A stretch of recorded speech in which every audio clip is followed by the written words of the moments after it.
ولا تحسبن الله غافلا عما يعمل الظالمون إنما يؤخرهم ليوم تشخص فيه الأبصار مهطعين مقنعي رؤوسهم لا يرتد إليهم طرفهم وأفئدتهم هواء وأنذر الناس يوم يأتيهم العذاب فيقول الذين ظلموا ربنا أخرنا إلى أجل قريب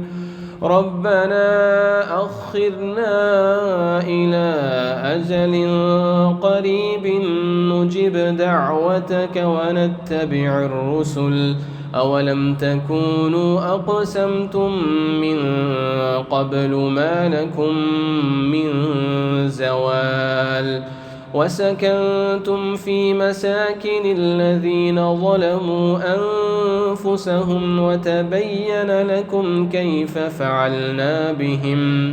وضربنا لكم الأمثال وقد مكروا مكرهم وعند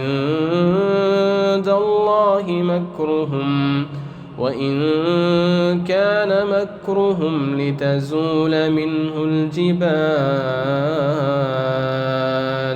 فلا تحسبن الله مخلف وعده رسله إن الله عزيز ذو انتقام يوم تبدل الأرض غير الأرض والسماوات وبرزوا لله الواحد القهار وترى المجرمين يومئذ مقرنين في الأصفاد سرابيلهم من قطران وتغشى وجوههم النار ليجزي الله كل نفس ما كسبت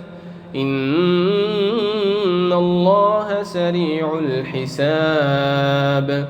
هذا بلاغ للناس ولينذروا به